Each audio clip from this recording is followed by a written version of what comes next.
My ears. You told me not to tell you. when Oh, you're okay. recording. I didn't want to be nervous. Are you like nervous when you know you're on Zoom? Makes me more nervous. Oh, yeah. Even as a spectator, I'm like, oh my gosh, what if I like left the screen on or I don't, you know. We actually do have Bill Payton. I don't like awesome. when I'm apartment and I have giant faces up there. I don't look at my It won't, phone. it won't be up there anymore because I'm about to take us off of this screen altogether. So So that my your airplay airplay can will go. work. Yep. And we can, I mean, when I, like Yeah. my face will be. Ooh, Deanna Charles is coming too. Whoops. So we do group Legion and if you look, put them on the screen so we can see them. to make sure they're really legion. Just so we can see everybody, but it's working. Let me get them to jump on so that people, because it looks like you're gonna have a Looks like I'm gonna have some people Yeah, listening to me, crowd. huh? online. Awesome.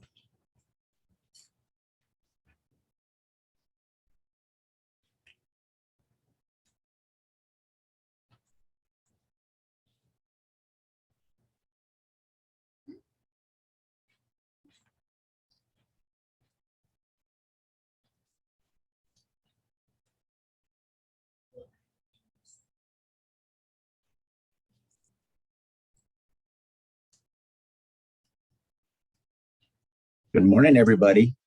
Good morning, Bill. Good morning.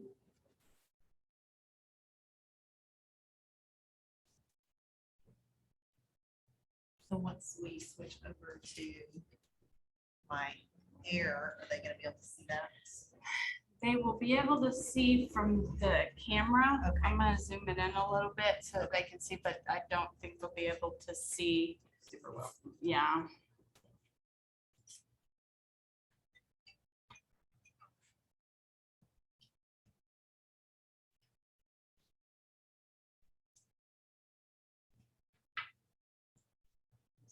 Everybody will call me when I'm trying to demonstrate from my app. Hey Zoe, it's Diana. Can you log into the Zoom so you can admit people?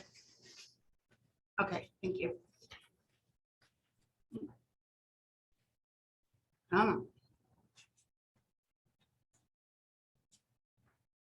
Back A to little technology. closer to it. It's great when it works, right? Mm-hmm. Zoom close enough that you can cut me out completely. That'd be awesome. There we go. A little bit further. Look at that. Look at you go. Nope, wrong way. That should give them a little bit. Well, hopefully they'll be on their phone and app downloaded. Even better. Look at you. There we go. Okay. That should do good. As Okay. soon as she gets logged in, I can let her know. And then we can switch over. Okay.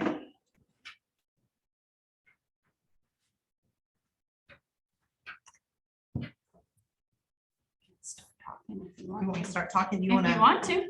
Do you want me to get back over to my app yet or no? Not We can't do just that? yet. Okay, so today we're gonna be talking about two things. The first thing is we're just gonna kind of demo our app and kind of show y'all how that works. If you have not been using it and want to know more about it, that'll be helpful. So we're gonna talk about that. And then we're gonna be talking about ad valorem taxes.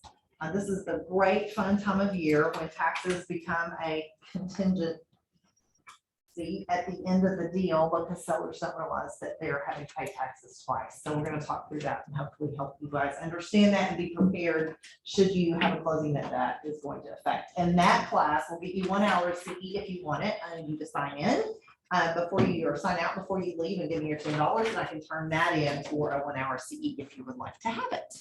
Okay. So, presently, how are you doing net sheets when you sit down with a seller? This is for y'all. I'm horrible at it. Okay. But I use an app.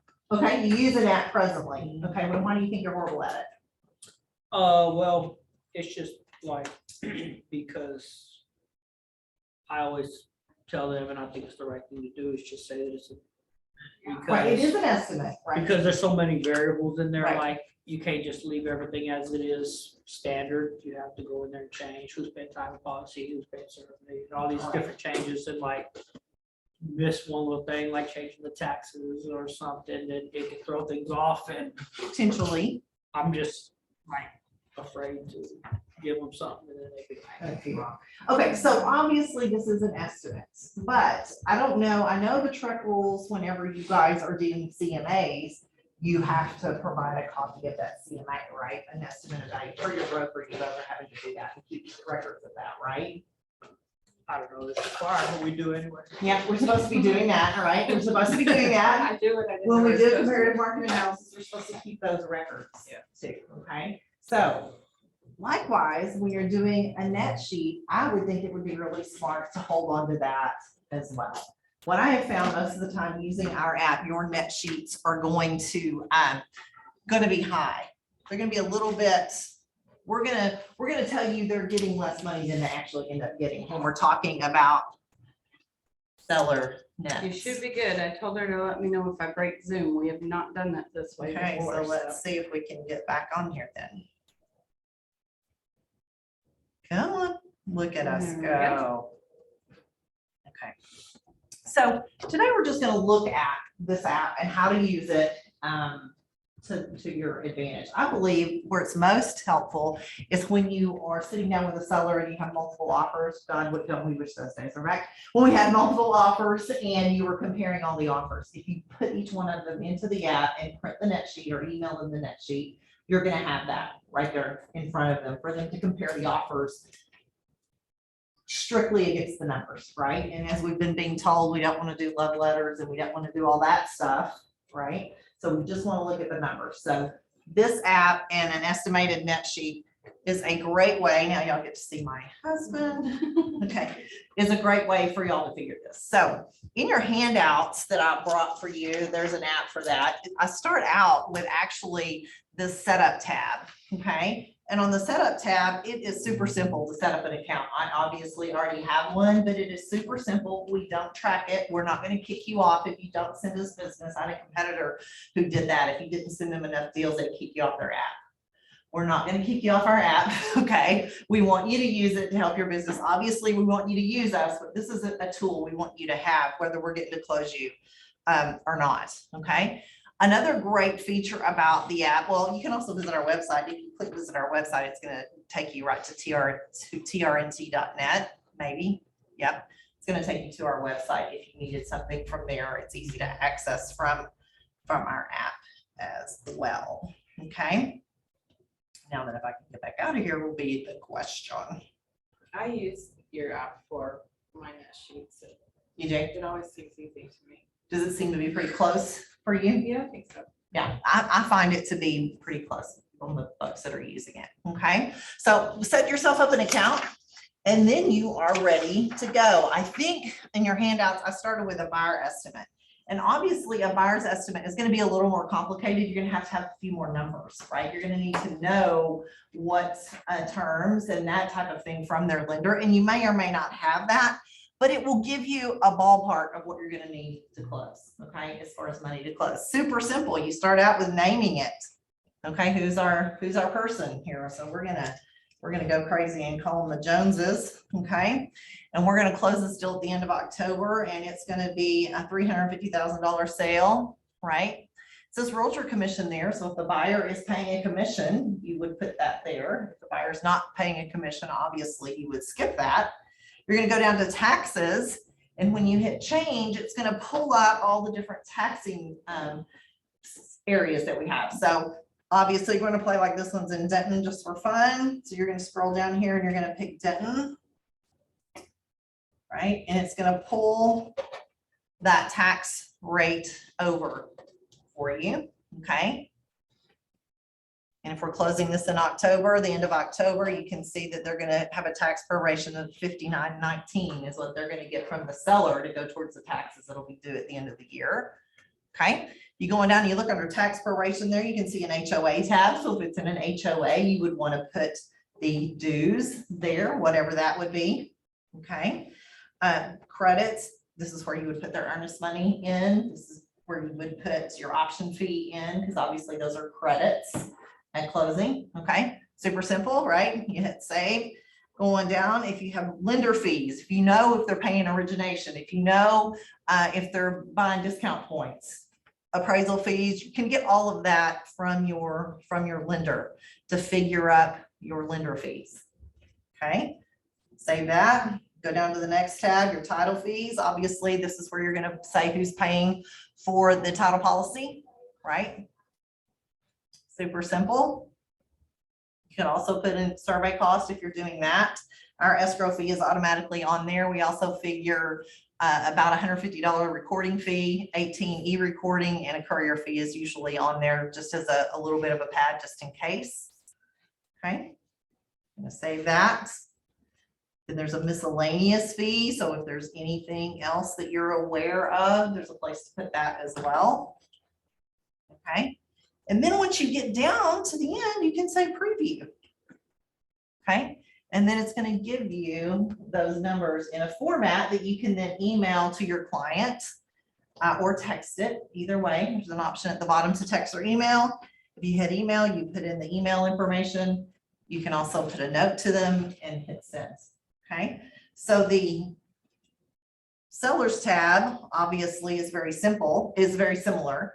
You can see the saved buyer's estimates. You can save as many as you want to save. And it'll always be here for your reference if you need to. So that's where, when you're working with a seller, same thing, seller's estimate, exact same format. Okay. The great thing about this is, I believe, is when you're working offers, to be able to sit down and do one of these for each of your offer and show it to your seller so they can see exactly what their net will be. Exactly the same process. Does that make sense? Preview button, exactly what it looks like, and then you can email it. Email it to yourself so you can keep it saved in your file, so you can send it to command if you want to keep it attached to your file in command, where you can see where you figured a net sheet for each of the offers that you got. Does that make sense? Is there a fee on this? A fee? No, it's free. No, the app is absolutely. Okay. So the other fun thing, I'm sure y'all are just so excited to see this feature, is you can figure an estimate on a mortgage payment too, real quick. You're out looking with somebody, what is my mortgage going to be on $500,000 if I put $50,000 down?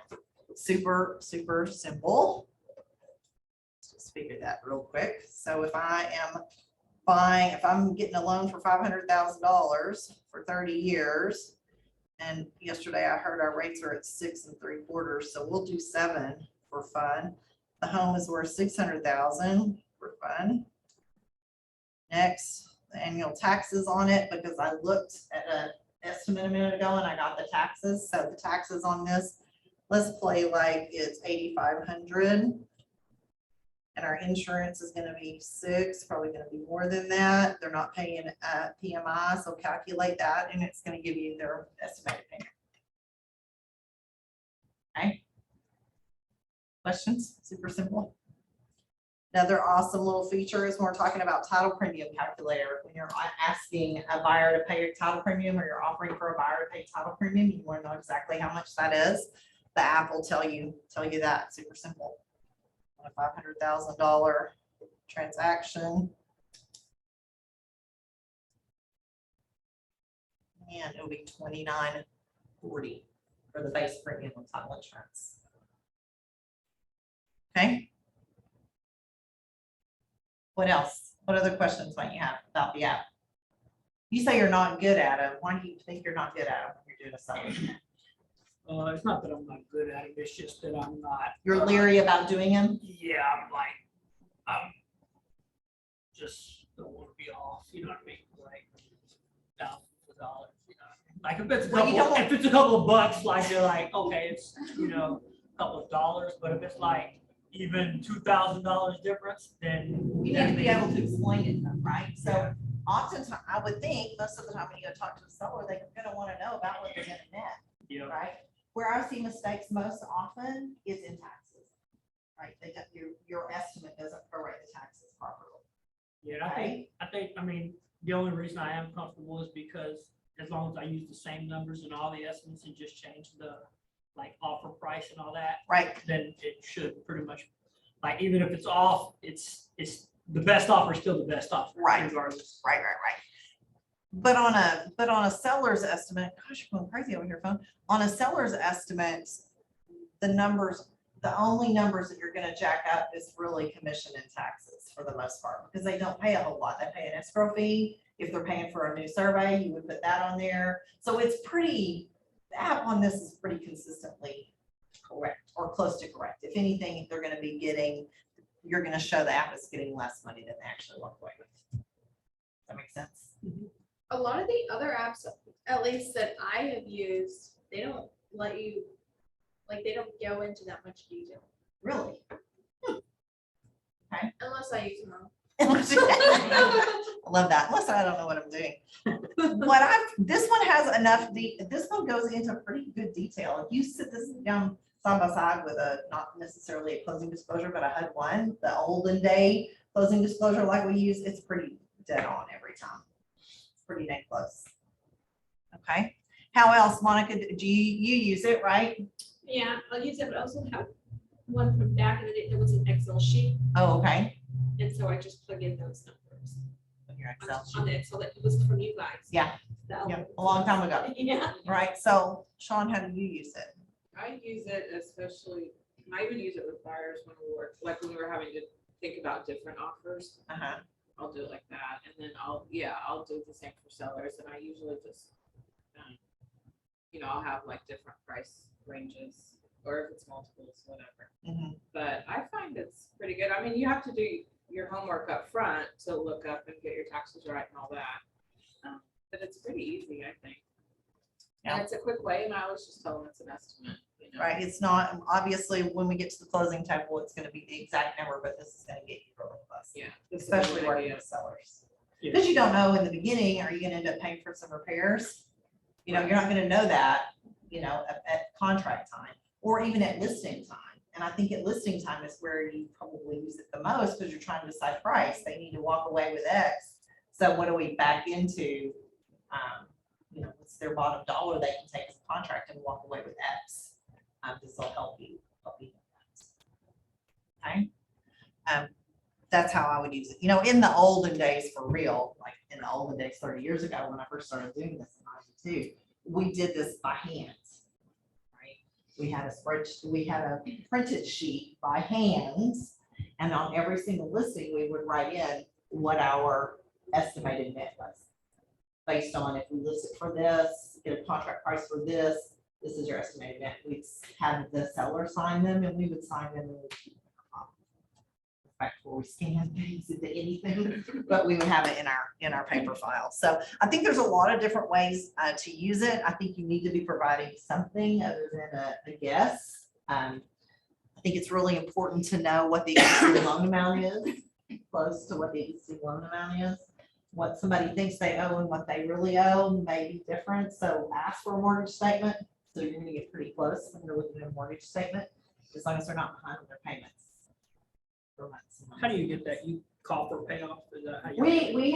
We have to get written requests for payoff, and the seller has to give us that permission. But if you're sitting with a seller at the table determining what we're gonna list That's it most of the for. time where I find that it's off, is that they don't really know how much they owe. They think they owe, like 92. Well, they can have a mortgage statement, I right? can look at their last statement, Yeah, look at that last statement. Because I think it would say on the statements, like, this is not a payoff all. Right. You can go pretty close on what that number is, and then it's within. Couple $100 usually. I mean, I actually like it when that number's off, because then it's just like, well, because you told me at 92, it's really 96. It's really 96, so really this is That your threw problem, not mine. threw It's everything- not how that it threw works. everything It's off, still, yeah. it's still your problem. It's still your problem. Okay, what else? Anything else? Y'all wanna look at kid pictures? What do y'all wanna do here? My whole life here in my hand, y'all can see, but, I find it works really, really I'm well. bad about knowing that you can go in and pick the county for the taxes, because You didn't know about that? maybe I did, I don't know. So when you scroll down here and you set where it says taxes, you put in Usually I'll- change. I'll try to go look up exactly what it is. Yeah, and this is an average. I mean, it's not gonna be exactly to the penny, but it's gonna be really dang And close. sometimes I will have to tweak the percentage a little bit, if I know what it really is. Mhm. Yep. Can do you that. also put the amount versus the? I believe you can. Let's look here. I believe you That's can. normally the way I do it, because Yeah, you can put in an amount right there. Yep. You prefer that route. Okay, Is all Denton County the same tax rate? not exactly, but that's an average rate that they have it in on the app, instead of going into each city and each school district and each. But if you were looking at CAD, right, you're listing the property, you're looking at CAD, you should be able to, Get the amount. you can get the percentage right off the CAD too. Yeah, and you can always go to Dayton County too and get the exact thing, if you Yep. wanna know If you're just trying to know the exact. what the amount. previous people are paying. It's some of the craziest text. I don't know about y'all, but I don't want to know about Oprah's diet. I got that one the other day. too. Really don't care. All right, so now then, we are going to switch over and talk about taxes. I know y'all are so excited about that.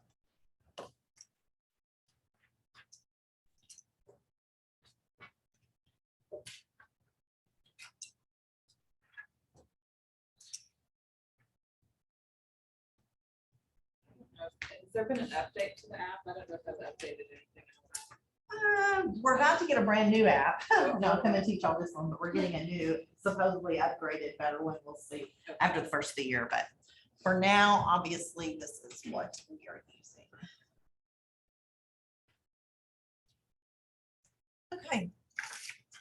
Moving on to the CE portion of our presentation. Death and taxes, guys, coming for all of us, okay?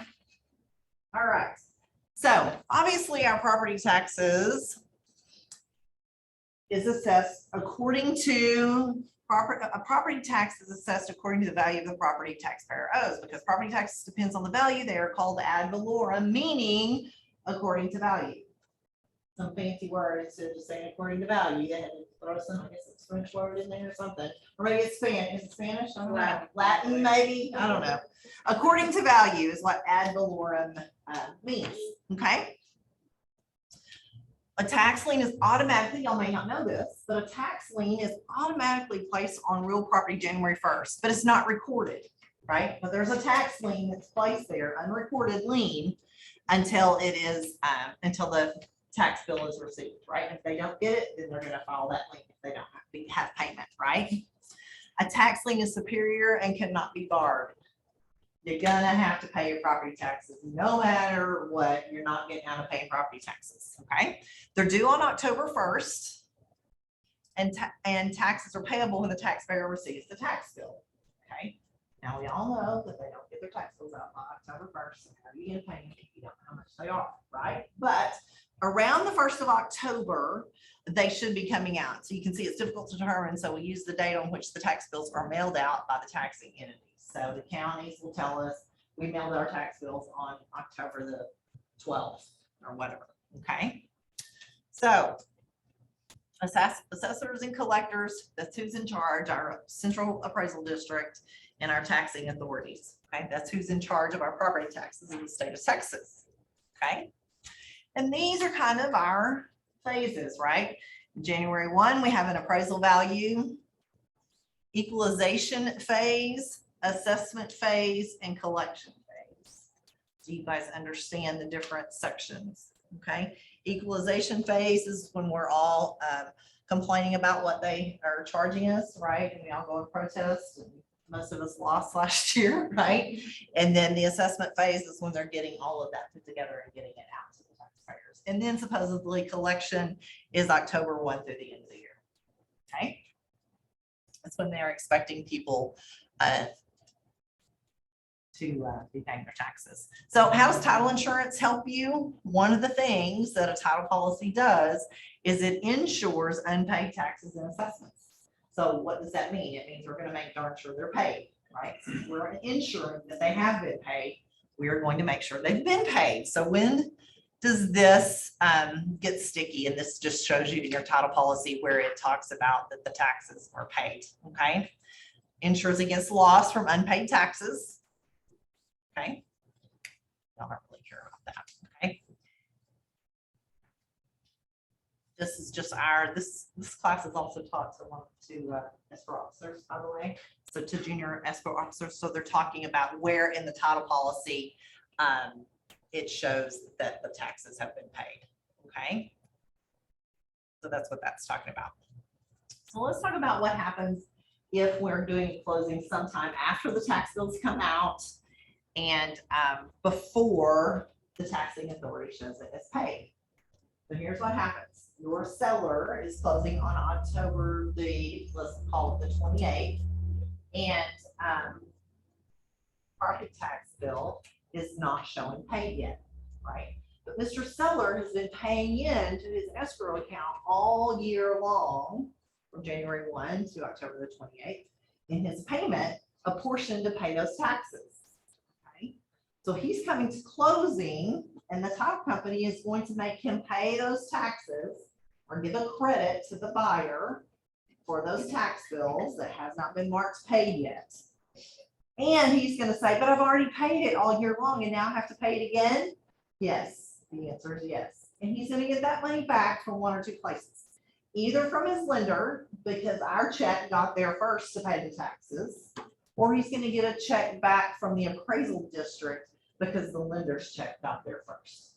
Either way, it can be 4 to 6, 8 weeks before that happens, okay? So people will say this, well, I have where I paid him. I went down there and I paid him this morning. Can I bring you that paid receipt? Here's what people will do. Not all people will do. They'll go down there and pay those taxes, bring us that paid receipt and go put a stop payment on that check. And then guess who's paying their taxes? No. Okay. So it is a sticky time for you guys when you're working with sellers selling during this time period, October through the end of the year. So how do you explain that? Just like I just explained it to you. Be prepared, Mr. Seller, at closing. If we're closing and we cannot provide, taxing authority does not show your taxes paid, we will have to be giving a credit to the buyer for that tax year. Does that make sense? There's mud, right? Super, super, super clear. Okay. So this is kind of our rules. We have to get a tax certificate, right? Period, the end. We are going to have to get a tax certificate. We pay a third party to do those. So we're going to get an updated tax certificate to closing during tax time, prorate accurately between the buyer and seller, and consider having a tax proration agreement signed. So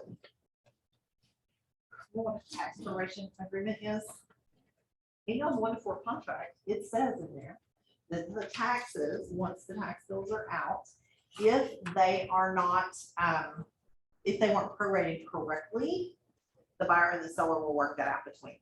You know, I've been doing this 33 years and I've never seen that happen. But this year may be the year because our tax rates went up, right? Our people are paying more taxes and we're just have an estimated tax bill, right? We don't have the real thing until they come out in October. So your closings that happened in May or June, and we're talking about 6 months of taxes, we may have some people coming back wanting to adjust those. And that's supposedly per your 1-4 contract between your buyer and seller. However, if you have someone who's really concerned about it, you could have an additional document signed saying, hey, once the tax bills are out in October, we may be reaching out to adjust these if they're not correct. If you're anticipating a much higher value than what you got credit for. Is that something that would be signed, does the title company withdraw up, or you get an attorney? We can have an attorney draw one up for you if you're concerned about it. Yes. Okay. Other things to keep a close eye on when we're looking at tax prorations is the exemptions, right? Over 65 exemption. Is your new buyer really going to be able to qualify for an exemption? Homestead exemptions, are they really going to be able to qualify? If you happen to be selling a property that is a disabled vet, right? Property taxes, maybe they're not going to have that exemption. So if those exemptions are falling off, be sure that they are prepared for what that's going to look like for their next year's taxes. Does that make sense? Years ago, we saw, out in Paloma Creek, is that right? Providence Village area. We saw builders come in there with in-house title and in-house mortgage, And when they set up escrow accounts for the new borrowers, they did their tax estimate on unimproved lands. So when they got their tax statement and the mortgage company had to pay their taxes for that year when they were only putting $23 a month towards taxes, we had payments going up $700 and $800 a month because they not only had to make up last year's taxes, they had to be preparing for next year's. So that's why we saw so many foreclosures in that market. So I caution you again, if you're selling new construction, be darn sure when you're representing a buyer that their escrows are set up on improved land, not unimproved. Okay. And something else to know, a taxpayer is supposed to notify the appraisal district in writing when they no longer qualify. So if any of those exemptions change, the taxpayer is supposed to notify the appraisal district in writing. And if they do not, they can actually go back and do it for years previous. Okay, they can catch up. And didn't it change this year where you don't have to wait until January? Right, you can file for your exemption anytime. Yes, you don't have to wait until January. Okay. And it's free, it doesn't cost anything to do it. Okay. We do know that charitable organizations and religious organizations don't pay taxes. So your church, those kinds of places do not have to pay taxes, property taxes. Other than that, you're paying it. Yes. I'm sorry, I just missed it. What? I wouldn't pay attention. But if somebody bought a house, say 2 years ago, and they never filed for homestead Mhm, exemption, mhm. They're not gonna retroactivate it. They're gonna have to file it and you'll get it from this point forward. They'll go back and mail you if you weren't supposed to have it, but they're not gonna give you credit for it now that you did it. Right? Alright. So I can't figure it out, but you can, yes, you're correct. That is correct. Exemption not limited to the homestead of the veteran, but only one property may receive the exemption. Up to 100% of exemption for a person for disabled. So if you have somebody who's 100% disabled, they get 100% exemption, right? But it can be a sliding scale, okay? Surviving spouse qualifies if a Texas resident and not remarried. So if you were married to a disabled vet and your spouse died, you get to keep that exemption until you remarry, okay? A child of a deceased disabled veteran may qualify. So if the child of a deceased veteran is disabled, is living in the home, they may qualify too, okay? That's all good to know. I just had a buyer that was a disabled vet, Uh-huh. and he tricked us all. Cause we all thought he was a disabled vet, but he was not disabled from the military. And so when he first got approved, it was totally different than several months later when we found out. You're Interesting. not a disabled vet, you're disabled And you were a and a veteran, vet. but your disability did not happen because of your service. Yeah. Interesting, interesting, interesting. Okay. So here we go. If no notification is made to the appraisal district and taxes are not paid in full, the taxpayer faces a 50% delinquent tax penalty plus interest. So if payment is made based on disallowed exemptions, it's not considered paid in full. So therefore they can give you that good old 50% penalty for not notifying them as you should have. Okay. Taxpayer responsibility. Okay. If a property owner has been claiming an exemption erroneously in any one of the 5 preceding years, the chief appraisal shall add the property or appraised value that was erroneously exempted for each year to the appraisal roll. So they can go back 5 years, right, and get what you shouldn't have gotten. On ag, I think it's now 3, but they can go back up to 5 years. Okay. And so for us, what can we do to avoid a claim is we're going to look really closely at that tax certificate and ask good questions. Okay. Makes sense. That's what a tax certificate looks like in case you'll all be just dying to see one. And like I said, we do pay a third-party service to look that up for us. Okay. To give us what the estimated tax bill is going to be. So it gives you the estimate and it shows what's been paid. It gives us the estimate, shows what's in pay. Yep. That is correct. right? Here is a tax certificate. Look for the clue on this tax certificate. Can you spot it? What are we supposed to be looking for on this? This is giving us without exemptions what our tax would be. So if we know there's exemptions on there, that would be our clue, right? Yep.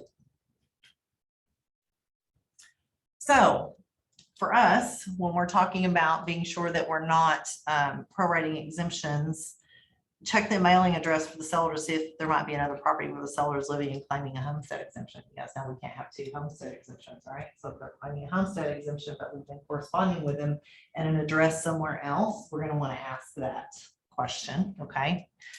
In each transaction, we need to review our tax statements that are being, or and our exemptions to determine if they're going to keep them or not, if the new buyer is going to be able to keep them, all right? And when in doubt, we call our appraisal districts. Of course, right? And this goes on to talk about more of the exemptions. So you guys have heard of deferred, right? If the individual is 65 years of age or older or is disabled, and the tax was imposed against property that was individually owned and occupies as a resident homestead, the taxes can be deferred. So a lot of times we'll see on elderly transactions or older people, they've been deferring their taxes to be paid once they sell it. Deferring taxes become due 181 days after the qualifying individual or surviving spouse no longer occupies the property as homestead or no longer owns the property. So you'll see, we will see sometimes where the taxes have been deferred and now the kids that have gotten the house are selling it, and we're going to have a big tax bill that we're paying to catch the taxes. So they're completely deferred. Right. Wow. And it's an option out there. Over 65. Okay. So rollback taxes, one of our favorite, not so favorite topics. Okay. So rollback taxes basically are triggered when a change of use happens on a piece of property, right?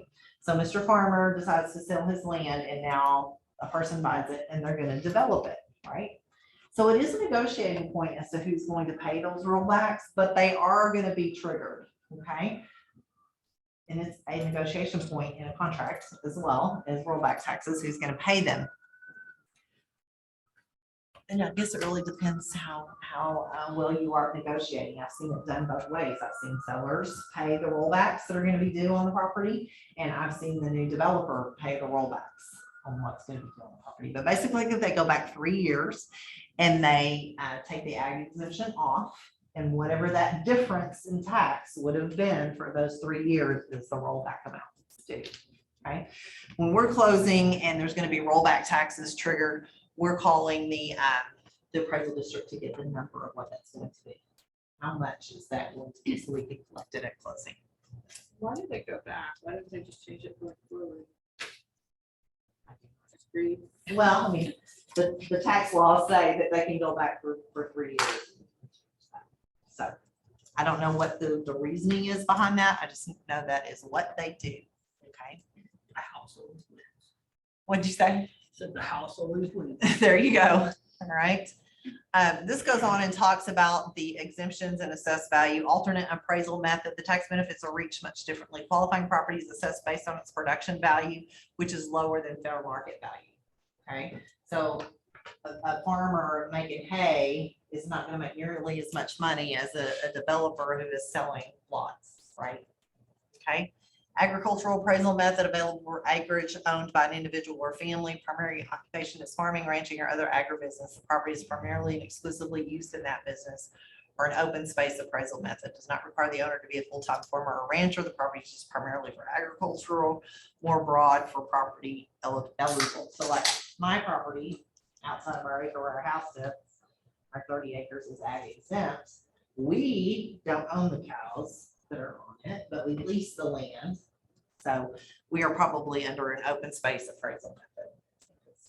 But own it, aren't farming it, we lease the land to somebody else to put their cows in. Okay. The difference between taxes paid under ag use gives you an idea when they go back the preceding 3 years. Preceding 5 years for open space, but I think they're both 3 now. Yep. So I paid 123, but they should have been 877 if 1877 if I had not had it in ag exempt. So I'm gonna do 1877 times 3 to come up with my rollbacks. But those are numbers that we're going to get from the appraisal district, okay? Rollbacks only occur when it's changed. Type of use. We in Cook County, Cook County is a little different up there. We occasionally will have to reprove that we're using the property for ag use. Appraisal district sends me this form and I have to answer all these questions and count the cows, you know, all that fun stuff. But I haven't had to do that recently, okay? And they do charge interest too, by the way, on rollbacks, but it has been decreased from 7 to 5%, okay? So a rollback tax lien attaches to the property immediately upon the sale, change in use. Okay, so as soon as it's triggered, that rollback lien is going to attach to it. Okay. The lien includes any interest and penalties that may accrue. It's not immediate, waiting on the tax collector. Final determination of the rollback taxes, interest, and or penalties ever cannot be collected for or paid until a bill for rollback taxes has been sent to the property owner. So that's why we're trying to get an estimate of that rollback in advance, so we can take it. So people know what that's going to look like. Are there any big builders that have rollbacks that you're aware of? Most of them have already, they took care of that when they purchased the land, right? So now by the time they're to the point that they're selling lots, the rollbacks have already been taken care of. Because they can't turn it that quick, you know, from land purchase to development. Have done that, okay? That party to the transaction produces a recently dated receipt for taxes due as proof of payment for such taxes. You must collect the amounts due, which I told you. Even though the seller may come to the table showing, here, I went and paid it. We can't accept that until we actually get a paid notice from the tax exempt. Okay, because of the fund stop payments. Okay. If there are delinquent taxes, are there also costs for a tax lawsuit and or court costs and abstract fees due? So we have to check that too. If there's delinquent taxes, there's going to be additional fees, not just the taxes. So from an escrow agent side, we're going to be wanting to look at that. Okay. Yes, the tax liens have to be cleared. It's a property subject to a minor utility tax or assessments. So we're going to want to be sure we're watching that as well from an escrow side. You guys as well, because we talk about kids, puds, and muds, right? It's a big topic these days. You're going to want to be sure your buyers obviously are aware if they're in a mud, a pud, a sud, any of those, right? Okay. So taxes this time of year are especially fun. But preparation for a seller, I think, goes a long way if they understand that that's a possibility. That when they are closing sometime between October and December, they may end up paying taxes back, but it's not going to be immediate. It's gonna be a lot. Okay? And so when you're talking about $7,000 or $8,000, that can be a big deal. We're closing in November and the tax bills don't show paid yet. We're going to have to collect 11 months worth of taxes. So to get that credit. Okay. So if you want the CE hour on this fun topic, here's your form. Any other questions about the app? Nope. So it's $10. Yes, $10 for the CE hour. I'll get that turned in today or tomorrow. And you've been exceptionally quiet over there. I was gone for half of it, sorry. You're gone for half. I'm studying over there. What you doing? No. Today. Is lunch okay? Pretty good? Not bad? Yes, thank you. Did the trick? Did the trick? Got your little nutrition?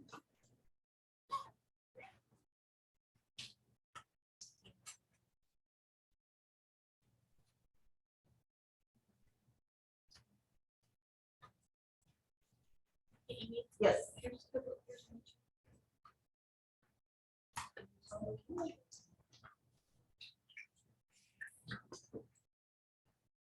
So what's next for y'all today? Any other dying title topics y'all want to talk about while you're here? Oh, yeah.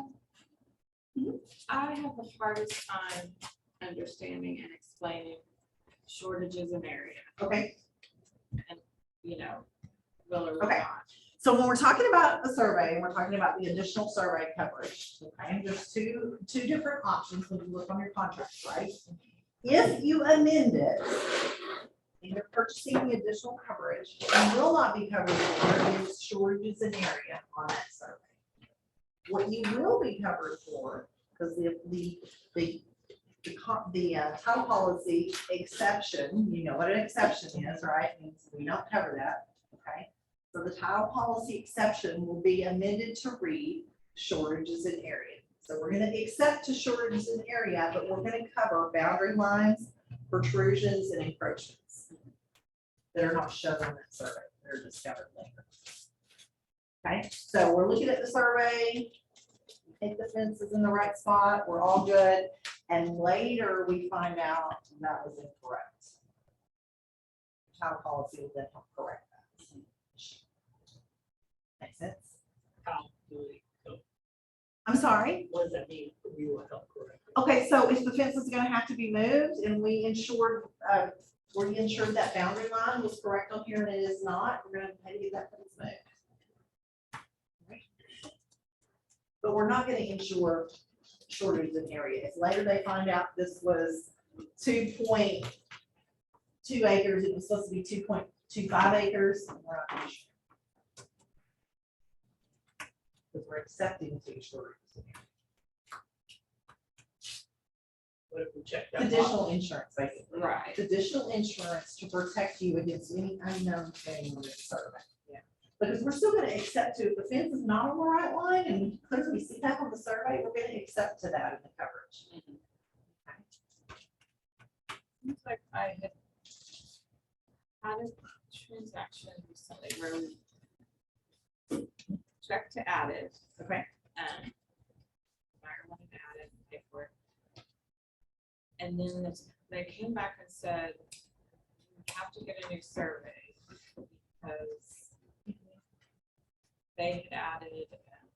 That added stuff to it that wasn't on the It added an survey, patio, yeah, so we needed to be sure that wasn't. yeah. So we ended up changing, amending the contract That and saying we that don't want it. we don't want it, yeah. So. Yeah. Yeah. So when is it most beneficial? Do you think it's more beneficial when there's like land? I think Not probably suburban. because there's a bigger opportunity for issues. Yeah. Than if you're just talking about. Yes. But I think we're. in both places. I mean, usually I consider it's a benefit to the No, buyer. but I don't to wanna go be ahead doing and it last purchase it. minute. What's additional coverage? So, And it's not super expensive, right? 5% for the base premium, yeah. on a residential home and 15% on land. So it's not a huge amount of money for that additional coverage. Right. That makes sense. What's this supposed to be, 170? I just always thought the market was high. I explain it this way, it's additional coverage for you in case there's something wrong with the survey. Now, okay, if they're using an existing survey, do they still get that?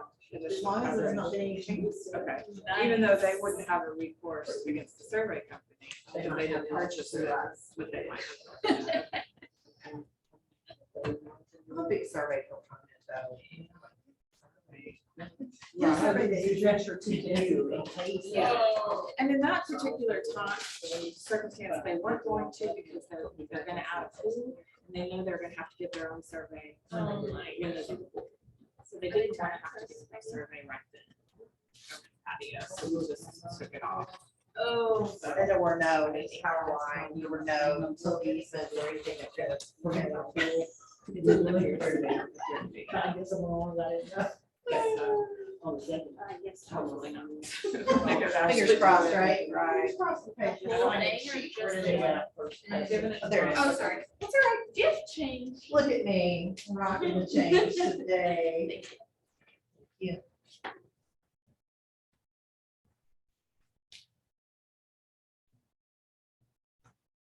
We got started a little soon, and I guess I talked faster. Y'all didn't have any questions.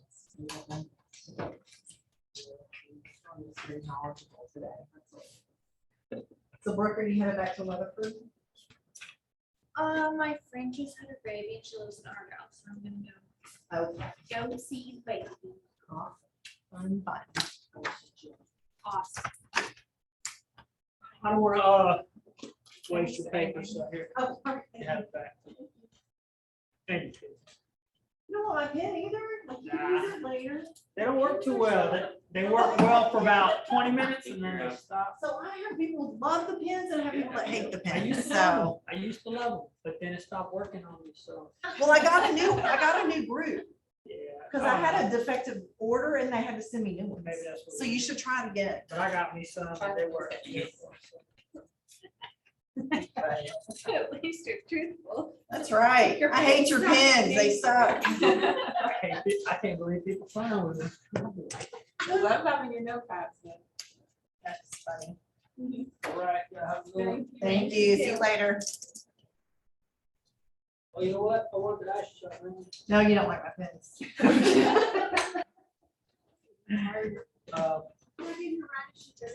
Yeah, I asked you about that. Foreclosure I like list, land. water list. Uh-huh. And you sent it to me, but it was Yeah, no let's attachment start or there. nothing. And then we I can. tried, I sent it again this the other day. No, you didn't get it? Like Monday? Your birthday plans?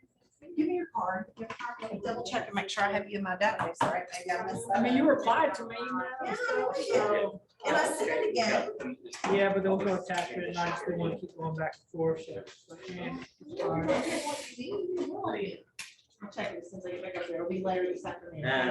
Hey, how are you? And then I sent.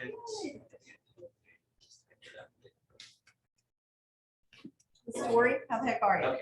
Well, I ran from board meetings to. I'm sorry, we started a few minutes early and they didn't ask any questions. No, it's fine. I knew I was running behind. I actually just wanted to come up here and see what's going on. It seemed.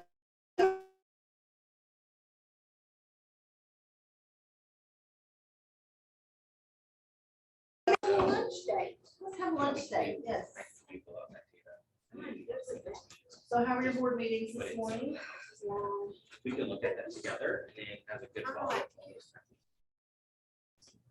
mean, ugly, but it's just like. Get to the point, let's go. We've got stuff to do, right? Okay, awesome. Well, Everybody wants to well, let me chitty know. chatty and give their opinion. and like, I don't care what you think about it. Okay. You're up. Do it. No, no, neither does anyone else.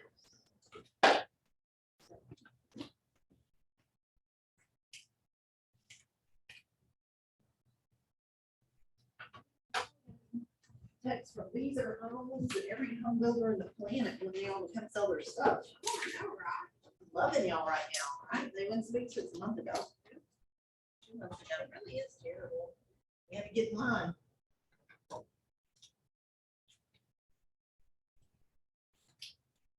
And how are things?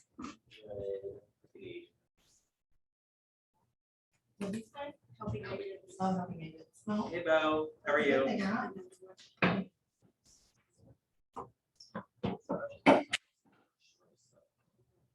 Please, baby. Workforce orders, especially when they're not my own.